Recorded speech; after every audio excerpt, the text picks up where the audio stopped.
Saya itu kalau sedang tahajud, matehai para wali-wali songo atau apa, itu yang terpikir di saya itu hanya satu. Agama Islam itu lahir lewat Quran dan hadis.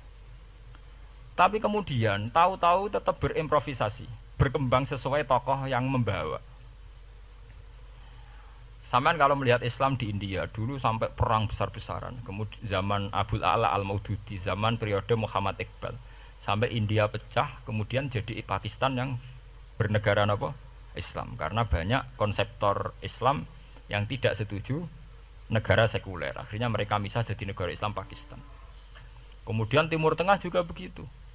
Karena Timur Tengah sudah Islam semua, masalahnya itu diislamkan ala Sunni atau ala Syiah. Iran menjelma sebagai aliran Syiah.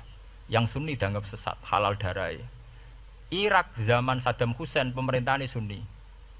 Sing Syiah dibantai, sehingga wong Kurdi do mati. Era Saddam keok gentenan Saddam sing dibantai. Makanya kalau saya ngaji di Jogja, seminar di Jogja bilang, kita ini harus bersyukur. Kita ini punya tradisi konflik yang terbaik di dunia.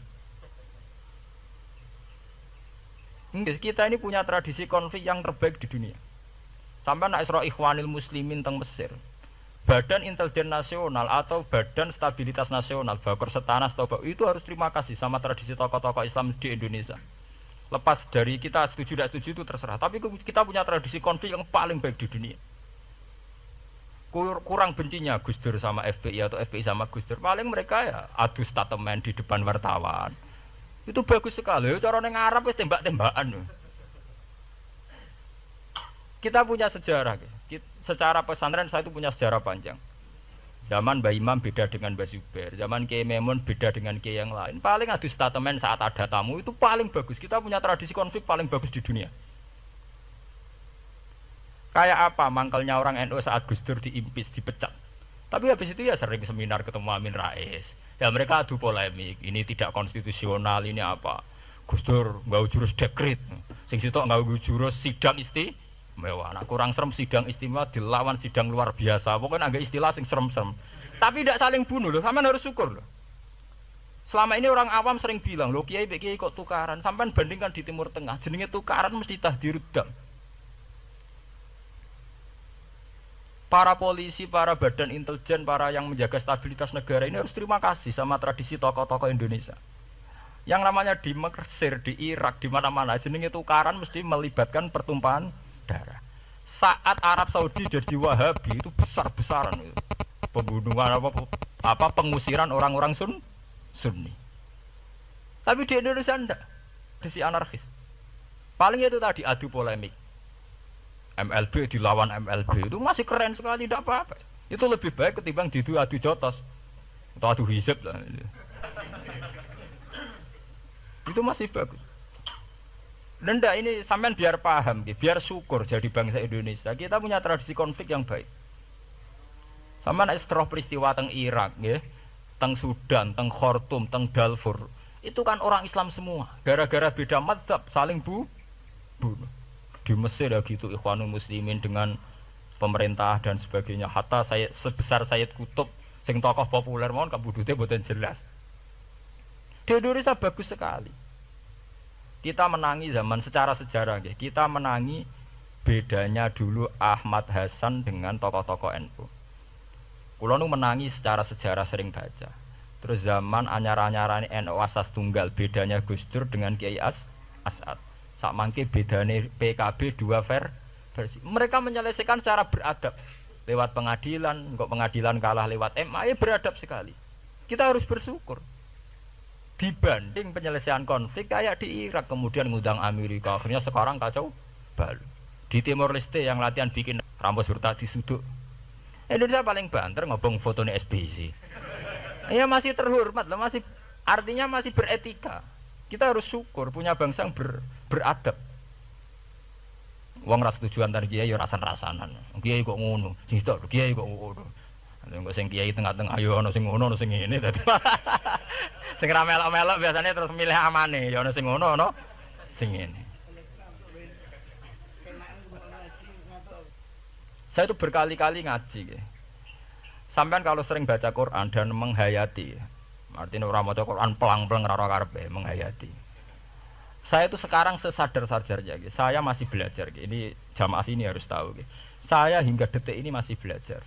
Entah itu lewat belajar baca Jalalain atau belajar merenung maupun belajar lewat yang lain. Gitu.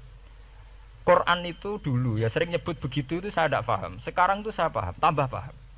Misalnya di juz 4 ada istilah ikhwanan. Orang mukmin disuruh ingat peristiwa-peristiwa yang dulu saling kuntum a'daan fa'allafa baina qulubikum fa asbahtum bi ni'matihi napa ikhwanan. Dulu kamu bermusuh-musuhan yaitu antara kelompok Aus dan Khazraj. Gara-gara barokatul Islam sekarang kamu menjadi ikhwana. Menjadi bersaudara.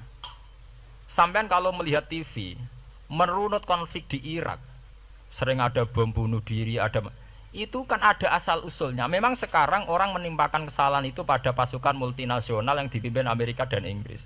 Tapi sebetulnya ada usul-usulnya. Sampai Amerika bisa masuk karena orang Irak tidak ikhwanan. Tidak apa? Yaitu ada Syiah, ada Sunni, mereka saling menikam, saling bunuh. Sehingga karena ada ikhwanan ini pihak ketiga masuk, yaitu tentara multinasional. Makanya saat di Jogja ditanya, cara jenengan sebuti menyangkut Ahmadiyah, menyangkut konflik di Jakarta, saya bilang sekarang setiap orang bikin from apa forum, ya itu baik kalau niatnya baik. Tapi andaikan saya ditanya Tuhan nanti, hak kowe iku kelompok apa? Pokoknya angger NU atau Muhammadiyah ajak mayoritas, kamu milih salah sitok itu. Bukan karena saya oportunis milih yang besar, itu lebih baik, lebih maslahat. Karena kalau setiap orang merasa benar bikin kelompok sendiri akan menjadi kelompok banyak. Dan saat menjadi kelompok banyak, tentu konflik lebih tidak terpola. Tidak apa? Terpola. Umpama Hasim tukaran mbek Din Samsudin itu terpola. Tapi nek angger wong ngrasa ketua dhewe tidak terpola. Bagaimanapun ikhwanan harus disyukuri. Nggih, dalam kondisi berteman. Sebab itu Nabi sering ngendikan ilzamu jamaahirul muslimin wa man sadza fin.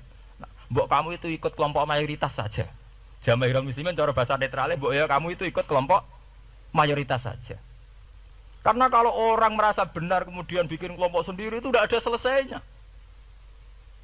Lakulah cara nuruti GR sebagai kelompok dhewe. Wong aku ya di umat, di pengaruh sing nyucup wis akeh. Tapi kalau semua orang merasa begitu kan repot nanti. Mursid di kelompok dhewe, tukang toreko di kelompok dhewe, tukang ngaji di kelompok dhewe. Model kitab pirang-pirang sesuk ana jamaah Jalalain, jamaah Muin, jamaah Fathul Wahab. Nek sing iso ngaji jamaah tahlil, jamaah istighosah. Ora ana bar itu. Saya tuh kalau ditanya di Jogja, meskipun saya kritis, artinya kritis itu mungkin terhadap satu fenomena kita tidak setuju atau Muhammadiyah dalam banyak hal atau satu dua hal. Itu tidak menjadi alasan kita untuk tidak mengikuti mainstream. Karena kalau mainstream ini dilanggar, itu kita tidak akan ikhwanan. Dan akibat negatif dari tidak ikhwanan adalah kayak kasus Irak. Iran itu kenapa tidak mudah diserang Amerika padahal punya nuklir? Karena mereka seragam Syiah semua. Itu lebih gampang, lebih susah. Lawan itu apa? Susah. Arab Saudi juga mudah diadu karena karuan seragam Wahabi semua. Kita tidak bicara itu ya akidah. Mungkin kamu bisa debat Wahabi itu benar apa enggak. Tapi karena relatif aman, nggak diacak.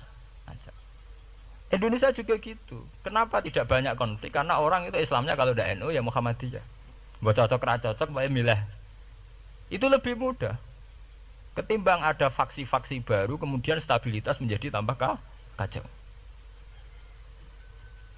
Mulane kula niku saya loh ya, saya pribadi menghimbau ya.